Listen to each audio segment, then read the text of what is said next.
안녕하세요. 저는 임승옥 선교사라고 합니다. 저는 2009년에 제대신 화관이라는 여성 회복 치유 사역을 시작했는데요. 벌써 10여 년이 흘렀습니다. 하나님께서 너무나 많은 일을 행하셔서 정말 감사드리고요. 이번에 남성판인 이 제대신 화관 치유와 회복 사역에 남성판인 넉넉히 이기는 자가 출간되어서 처음으로 이렇게 한번 영상을 찍어보게 되었습니다. 모든 영광 우리 하나님께 올려드리고요. 저는 지난 10여 년간 이 제대신 화관 사역을 하면서 깨달은 이 세 가지 중요 관점을 나눠볼까 합니다. 첫 번째 관점은 우리가 어디에 묶여 있는지, 무엇이 우리의 아픔인지, 우리가 머리로만 믿고 있고 가슴까지 내려오지 못하는 그 이유가 무엇인지를 발견하고 인정하는 것입니다. 많은 분들이 저한테 사모님 상처 없는 사람이 어디 있어요? 라고 말씀하시면서 정말 이렇게 좋아하는 주제는 아닌 것 같아요. 그러나 하나님과 우리 사이에 어떤 것이 가로막고 있다면 그것이 무엇인지를 찾아서 우리가 해결하는 것이 너무나 중요하다고 생각합니다. 저의 경우 모태 신앙이었고요. 목회자 아내였고 또 선교사였는데도 제가 늘 갖고 있는 기도 제목은 하나님, 저는 하나님과 친밀하고 싶어요 였어요. 하나님이 너무나 기뻐하시는 기도 제목인데도 왜 이렇게 응답이 안 되지? 라고 생각했을 때 제가 발견한 것은 저에게 어떠한 묶임, 하나님과 나 사이를 묶고 있는 죄의 담이 있음을 깨닫게 되었습니다.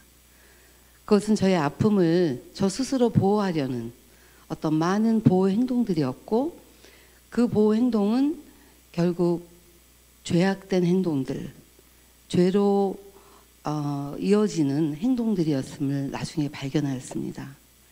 하나님은 죄와는 함께 하실 수 없잖아요.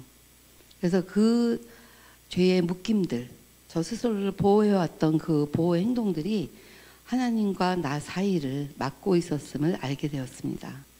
그래서 우리의 그 묶임을 어디에서 막혀 있는지를 발견하고 인정하는 것이 너무나 중요한데요.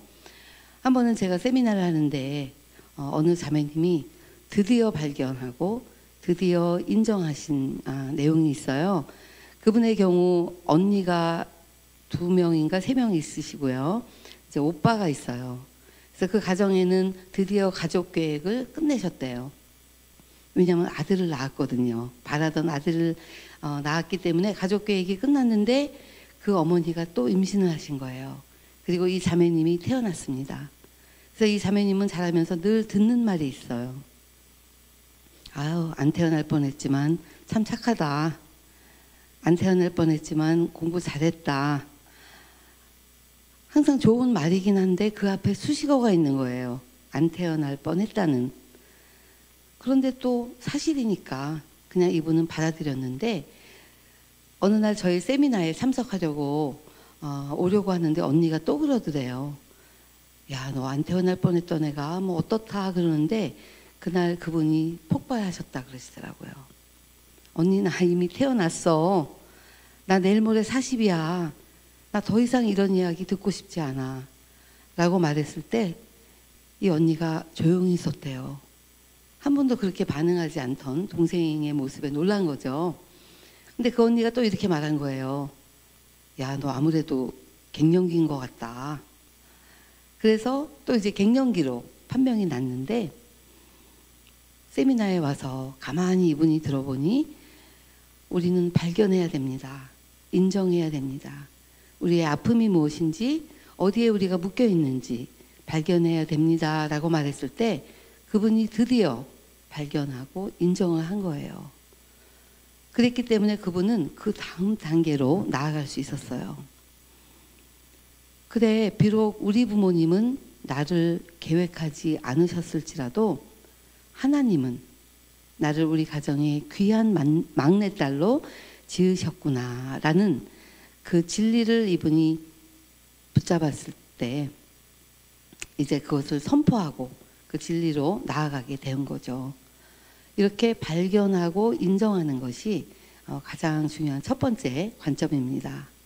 두 번째 관점은 이렇게 발견하고 인정한 그 아픔의 내용들을 가지고 우리가 기도하며 나아가면서 믿음으로 진리를 선포하는 것입니다. 많은 분들이 저한테 물어요. 사모님, 많은 치유의 모델이 있는데 제대신화관에 어떤 특징이 있나요? 무엇이 다른가요? 라고 물어봤을 때 저는 믿음으로 진리를 선포하는 것입니다. 그 진리를 가지고 기도로 나아가는 것입니다. 라고 말씀드릴 때 다 기도하는데요. 다 진리를 갖고 있는데요. 라고 말씀을 하세요. 그런데 막상 그 힘들고 어려운 순간에 우리가 머리로만이 아닌 내 마음으로 믿음으로 그 진리를 선포하고 있는지 돌아보는 것이 중요합니다. 그래서 저희가 이 세미나가 이 제대신화관 사역이 사실은 중국 선교지에서 시작이 되었고요. 그곳에서 우리 사모님 팀들이 중국을 다니면서 많은 사모님들을, 선교사님들을 만나게 되었는데 그때 이 기도의 중요성, 이 믿음의 진리의 선포의 중요성을 알았기 때문에 그것을 가지고 이렇게 총극을 하면서 이분들이 확실하게 받아들일 수 있도록 한 총극의 내용이 있어요.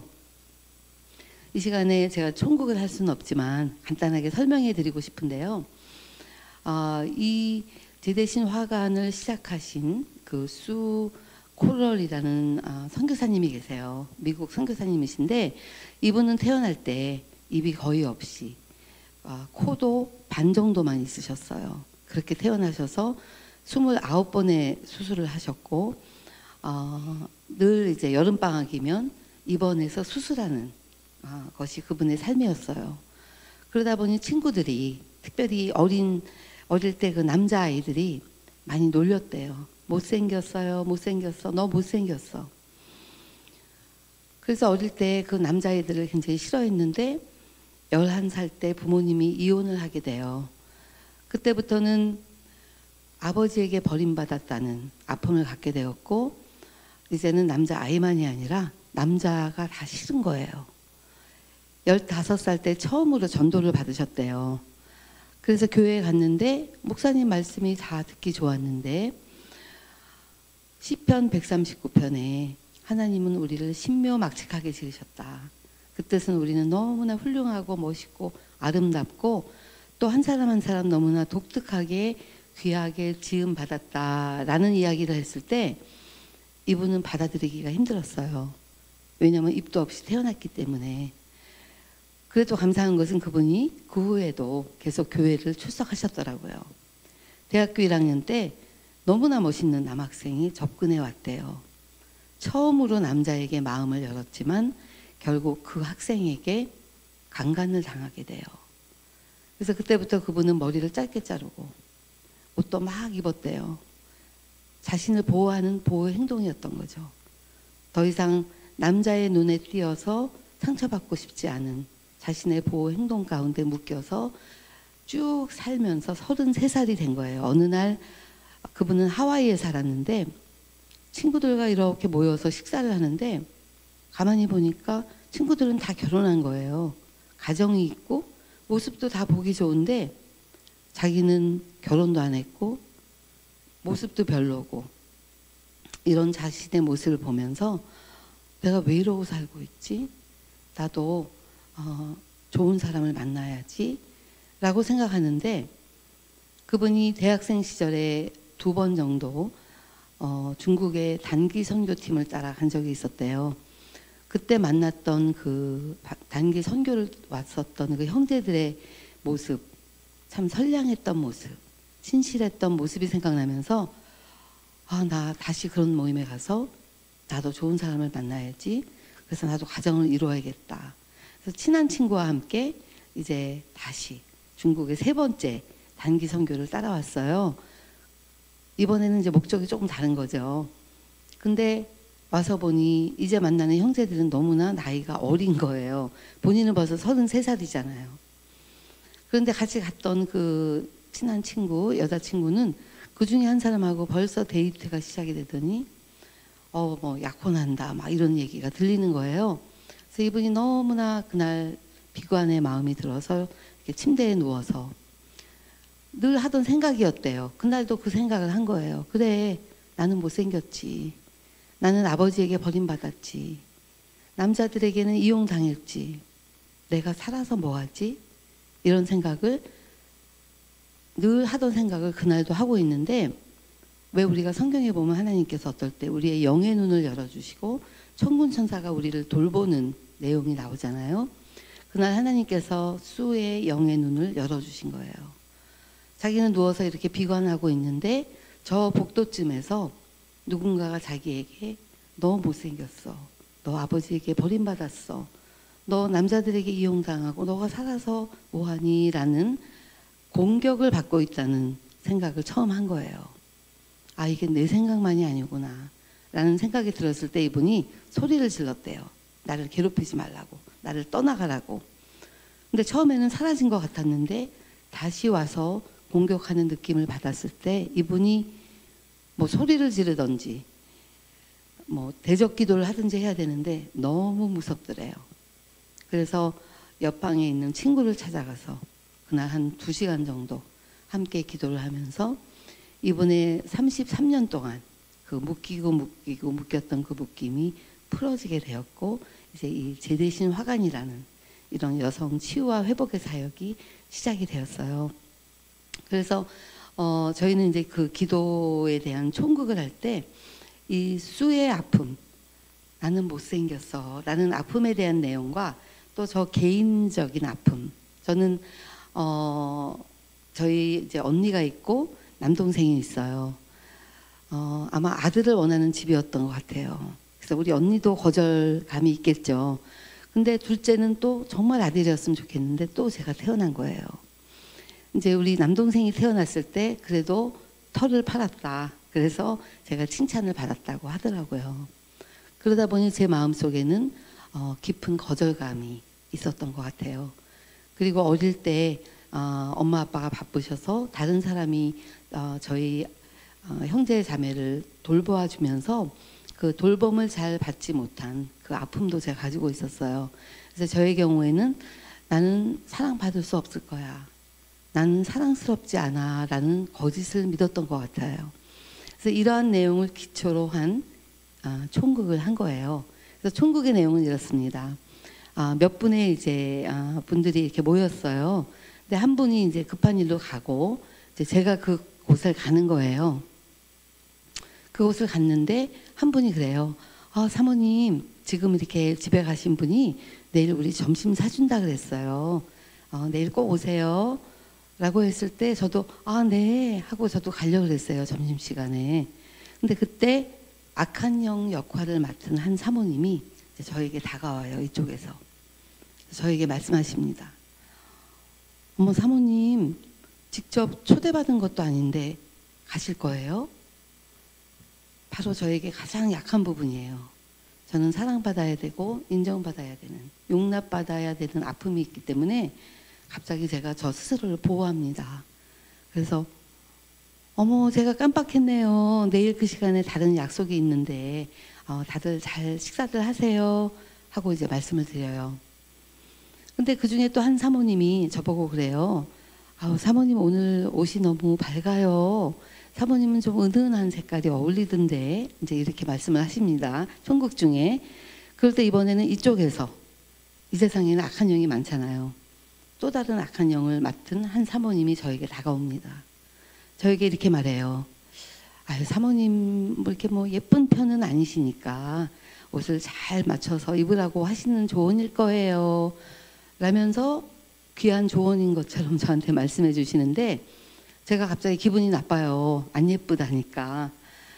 근데 저는 그분처럼 제가 입이 없이 태어난 것도 아니고 못생겼다라는 깊은 아픔이 없어요. 그래서 아니 나 오늘 좀 나름 좀 밝은 색 입고 왔는데 나 이 옷 굉장히 좋아해요. 그러면서 잠시 기분은 나빴지만 별로 신경을 안 써요. 그러니까 천국 중에 이 악한 영이 떠나요. 그래서 우리가 어떨 때는 공격을 받지만 우리가 그 악한 영의 거짓을 받아들이지 않을 때 아무런 일은 일어날 수 없는 것이죠. 근데 정말 중요한 것은 이 첫 번째 나타났던 악한 영입니다. 왜냐하면 제가 천국 갈 때요, 이 악한 영은 여전히 제 옆에 있어요. 제가 오른쪽으로 가면 같이 가요. 왼쪽으로 가면 또 같이 갑니다. 그러면서 제가 느껴지는 거예요. 누구지?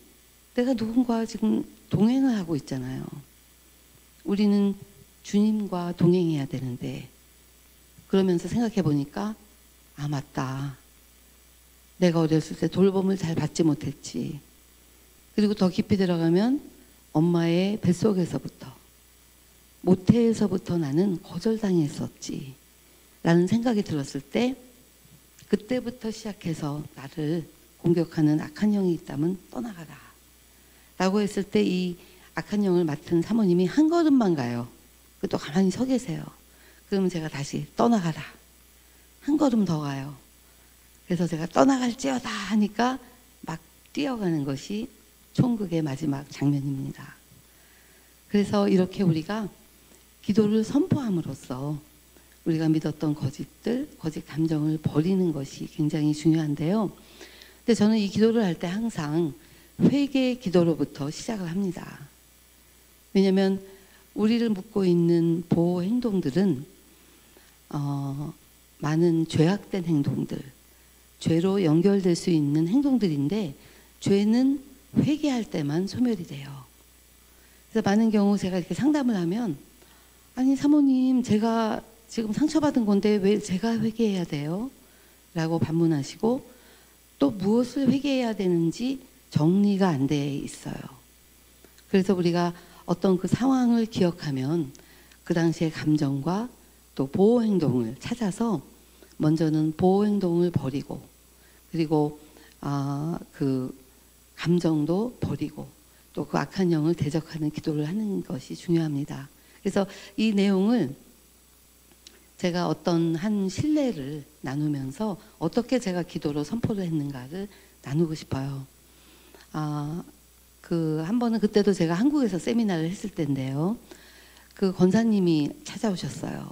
근데 이 권사님은 굉장히 이렇게 고든 성격이라고 하죠. 불공평을 싫어하시고 본인 일만이 아니라 다른 사람의 일까지도 이렇게 불공평한 거는 안 된다라는 원칙이 있어서 나름 좋은 성격으로 생각하고 사셨대요. 근데 이것 때문에 이분이 병이 들은 거예요. 어떤 일이 있었냐면 교회 안에 이분과 상관없이 어떤 두 분이 이제 사이가 안 좋으셨나 봐요. 그러다가 이제 예배 끝나고 식사를 하다가 한 분이 너무 화가 나서 이렇게 먹던 밥 숟갈을 탁 내려놓으셨는데, 마침 그 숟갈에 밥풀이 몇 개 붙어 있었나 봐요. 그래서 그 밥풀이 그 상대방 얼굴에 튄 거예요. 그래서 그 얼굴에 밥풀을 맞으신 그분은 너무 막 창피하기도 하고 화도 나고 결국 교회를 떠나셨어요. 근데 숟가락을 이렇게 넣고 밥풀을 흘렸던 이분은 그냥 교회에 남으신 거죠. 그래서 봉사도 하고 기도도 하는 이 모습을 이 권사님이 볼 수가 없는 거예요. 아니 어떻게 다른 사람에게 저렇게 하고 교회에 저렇게 뻔뻔하게 교회 봉사하고 있어? 이런 마음이 자꾸 드니까 한 달쯤 되니까 권사님 몸에 병이 드는 거예요. 그래서 주위에서 다 권사님 용서해요 용서해요 하는데 뭐 딱히 본인이 용서해야 할 일도 아닌 거예요. 근데 마침 이러한 세미나가 있다는데, 치유와 회복에 대한 세미나가 있다는데 좀 다녀오시라고, 그래서 이분이 지하철을 타고 오시게 되었어요. 근데 지하철에 딱 앉았는데 맞은편에 젊은이들은 다 앉아 있고 노인 한 분이 서 계시더래요. 이제 속이 또 부글부글 하신 거죠, 이 권사님이.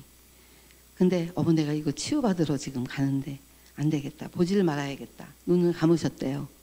한 두 정거장쯤 갔을 때 눈을 떴는데 여전히 같은 상황이에요. 결국 이분이 일어나서 가셔서 어떻게 우리 한국이 요즘 이러냐고, 응? 노인이 서 계시는 거 안 보이냐고, 어쩜 이렇게 다 앉아 있냐고 얘기했을 때 아직도 안 일어나더래요, 아무도. 그런데 이제 한 분이 이제 아무도 안 일어나니까 할 수 없이 일어나는데 보니까 임산부더래요, 그분이. 얼마나 민망한지. 저에게 아직 세미나 이제 잠깐 휴식 시간이었는데, 사모님 이런 것도 치유가 가능합니까? 그러시는 거예요. 근데 저는 이러한 이제 문제들을 가지고 오시는 분들에게 어릴 때도 같은 감정이셨나요? 라고 어릴 때로 접근을 해요. 왜냐하면 지금 가지고 오신 그 문제는 어떻게 보면 현재 문제예요. 우리가 빙산의 일각이라고 하죠. 우리는 사실 빙산을 찾아야 돼요. 문제의 뿌리를 찾아야 되거든요. 근데 이 빙산은 이미 오래전에 우리가 어릴 때 많이 형성이 되었습니다. 왜냐하면 우리가 커서는 어려움도 이겨내고 극복하면서 나아가지만 어릴 때는 놀란다든지 어떤 두려움에 사로잡히고 또 그 약한 부분을 사단은 공격하거든요. 그래서 저는 권사님에게 여쭤봤어요. 권사님, 혹시 어릴 때 어떤 억울한 일을 당하신 적이 있나요? 어릴 때 어떤 억울한 일을 목격하신 거 기억나시는 거 있으세요? 근데 많은 경우 또 기억이 잘 안 나세요. 어릴 때 일은. 이미 시간이 흘렀고 특별히 우리의 아픔과 연관이 되면 더더욱 묻혀져 있어요.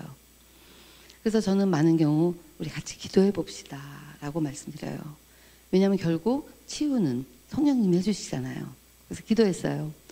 성령님이 이렇게 우리 권사님 오셨습니다. 이마이마한 어려운 일이 있으셨는데 혹시 이것이 어릴 때 어떤 일과 연관되는 게 있다면 기억나게 해주세요. 라고 기도했을 때 참 또 많은 분들이 기억이 나시는데 또 그분들이 어떻게 말하시냐면 근데 그 일하고 이 일하고 무슨 상관이 없는 것 같은데요 라고 많이 말씀하세요. 근데 우리는 예민해야 합니다. 성령님께. 왜냐하면 기도했잖아요. 성령님 기억나게 해주세요.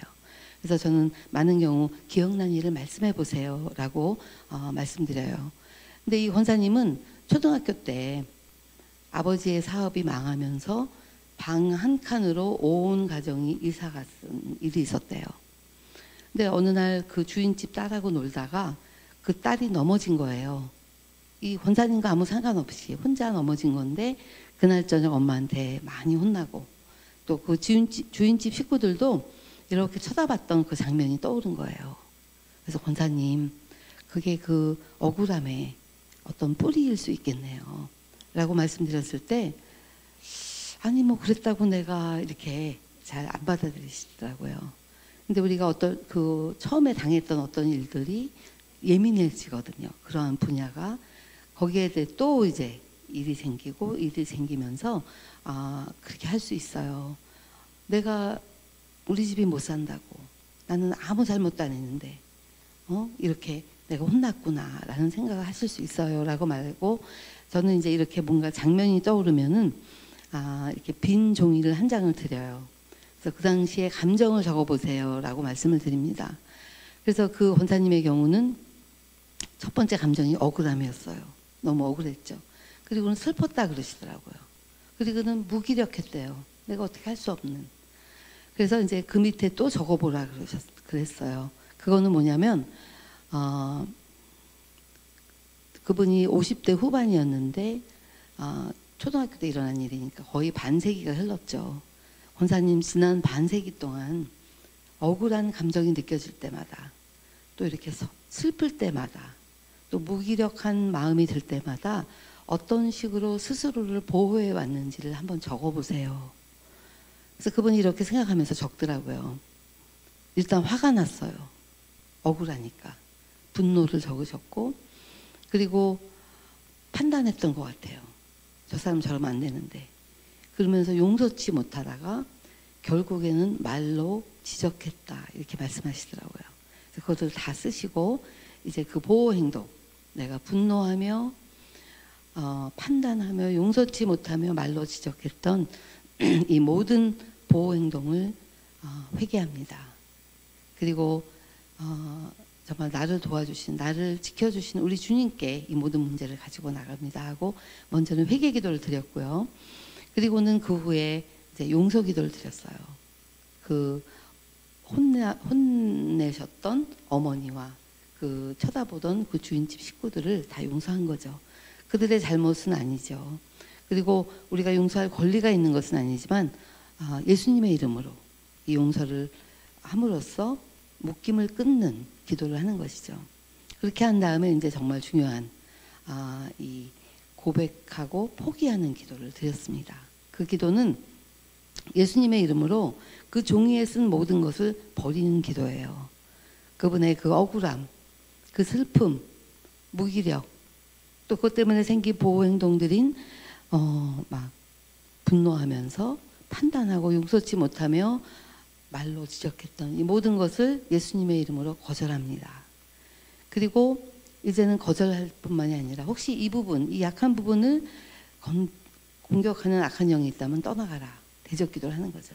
예수님의 이름으로 그 초등학교 때 그렇게 혼나면서 왜 혼나는지도 모르고 혼나면서부터 시작된 이 억울함과 이 슬픔과 무기력, 또 보호 행동이었던 분노와 용서치 못함과 판단과 또 말로 지적하게 한 이 부분을 공격하는 악한 영은 떠나가라, 떠나가라, 떠나가라.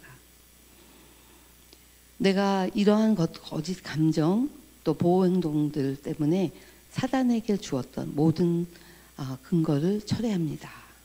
라고 기도하는 것도 중요해요. 왜냐하면 우리는 이러한 감정들, 보호 행동을 가지고 완전히 자리를 깔아주는 거예요. 마치 여러분 앞에 상이 있으면 우리는 거기다 이렇게 다 놓잖아요. 그러니까 아주 자리 잡고 있는 거죠. 이 악한 세력들이. 그러다가 기회가 오면 공격하는 거예요. 그래서 이 모든 근거를 철회한다는 이 뜻은 오늘 이 상을 뒤집어 엎습니다. 라는 기도예요. 그래서 이렇게 모든 감정들과 잘못된 보호 행동들을 우리가 버리고 또 악한 영을 대적하고 그리고 이제 모든 근거를 철회했으니까 이제 여기에 바로 진리를 우리에 대한 진리를 담습니다. 그래서 성경에는 우리에 대한 너무나 많은 진리가 있어요. 진리의 이름들, 그러한 새로운 이름을 우리가 하나 고르면 좋아요. 저는 하나님의 소중한 딸이라는 이름을 좋아하는데 뭐 보배로운 보석도 될 수 있고 예수님의 신부도 될 수 있고 왕 같은 제사장도 될 수 있고 주님의 귀한 자녀도 될 수 있고 여러분이 좋아하는 이름을 선택해서 나는 주님의 귀한 자녀라는 이 새로운 이름을 믿습니다. 예수님의 이름으로 자유를 선포합니다.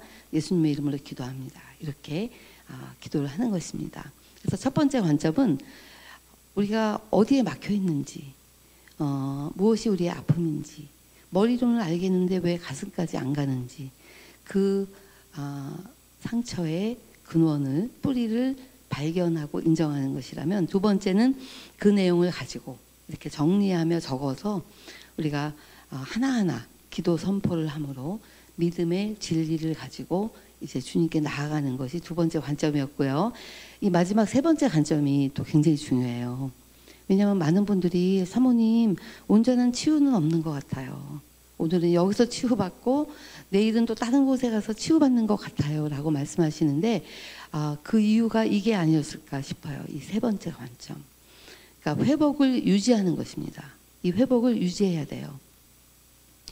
예수님의 이름에는 능력이 있어서 우리가 선포할 때 약한 세력은 떠나게 되어 있습니다.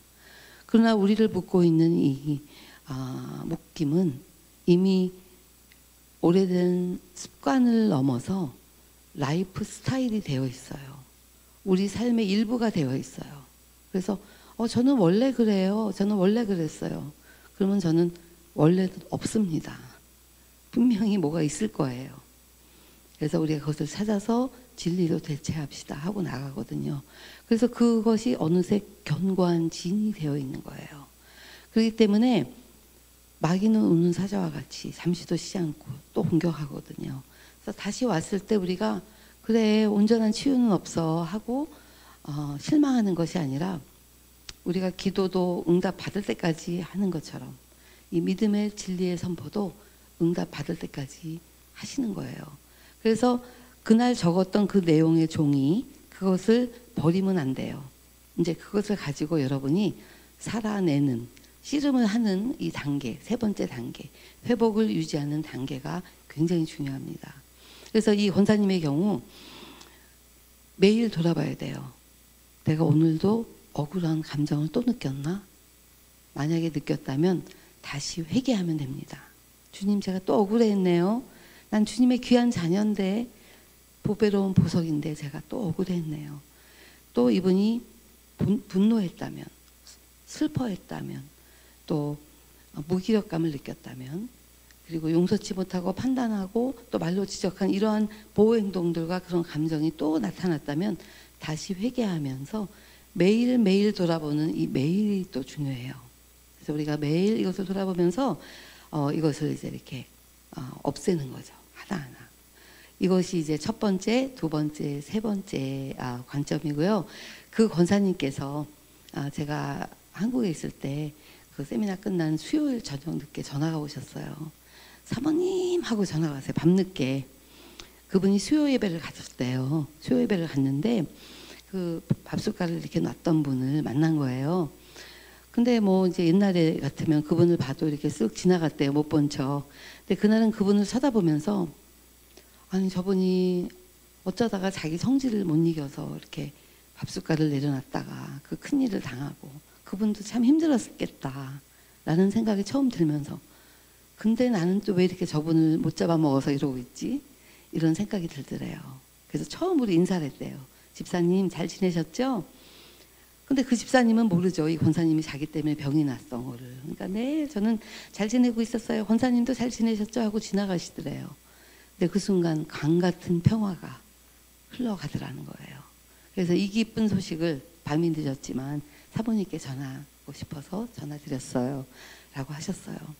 그래서 이렇게 우리의 그 묶인 부분, 막힌 부분들이 녹아지고 부서지고 정말 그 돌파가 일어날 때 우리는 정말 새롭게 되고 그 빛으로 인하여 힘을 얻고 치유와 회복을 경험하게 됩니다. 그래서 이번에는 이제 남성판이 나오게 되어서 너무나 저는 기대가 되고요. 그 넉넉히 이기는 자라는 그 제목만 봐도 제가 막 힘이 나거든요. 그런데 하나님께서 우리 또 윤성철 목사님을 이렇게 또 세워주셨어요. 하나님께서. 그래서 이제 다음 강의에는 우리 윤성철 목사님의 그 내용을 들으시면서 이제는 우리 여성들만이 아니라 우리 남성들도 정말 회복되고 치유되는 놀라운 역사가 일어나기를 정말 응원하고 소원합니다. 감사합니다.